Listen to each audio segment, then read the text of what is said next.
Hi, I'm Carolyn. Welcome to my garden. Today I want to show you a few techniques that I use in my garden, and maybe you could try it at your house. At this time of year, it makes me so happy to see some of my old friends popping back up again. The little red plants you see popping up, that's peony. Those are peonies that are coming up, and those were my grandmother's. I got the plant from my grandfather and divided it up, and they've been coming back every year. The reason I keep these hoops up is because when the peony gets tall, the blossoms get very large and are apt to topple over. So this gives them some support, and it's better to have it already in place before they get that big. There's also several little irises and other little bulbs planted in here. But I want to show you, I've already cleaned out this bed. There was a lot of old plant matter and leaves that I've removed so that they're ready to go.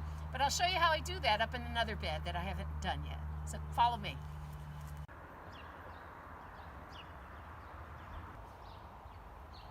You may have noticed that this part of the garden I've already done my clearing.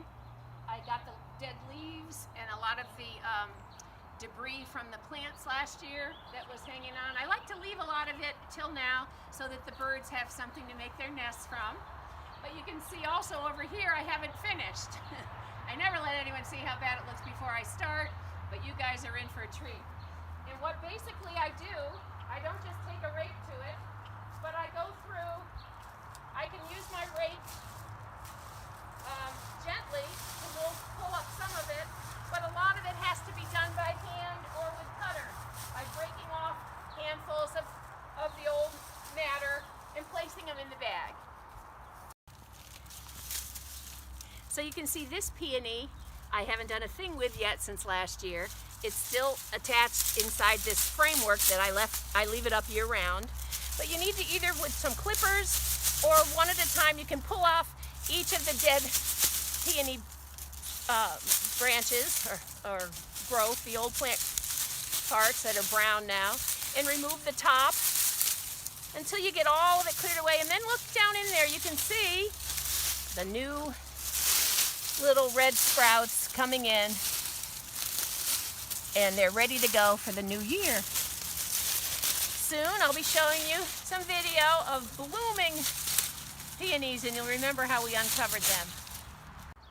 This is one of my hydrangea plants, and I'm sure yours look like this too if you have hydrangea. There's lots of different kinds of hydrangea, but this particular one, what you don't want to do is cut it back, because you don't know at this point if these sticks are going to come back to life. You can see here there's a little bit of green sprouting, so just wait. Hopefully the new buds are already in here and you're going to have some big beautiful hydrangeas blooming before long. If you cut it back, it'll have to wait even longer for new growth to come up. So wait, see if these have been bit by the frost, or maybe they're ready to go with new growth. This is a different kind of hydrangea than the one I just showed you.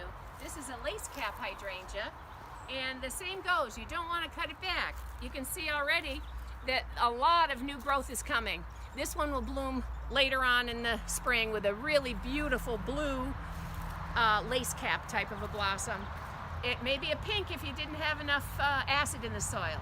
So what I do for that, another little tip, is throw some pine needles in the fall. I like to put pine needles down around it. It helps keep the soil more acidic, and then the blossoms will come later, a bright blue.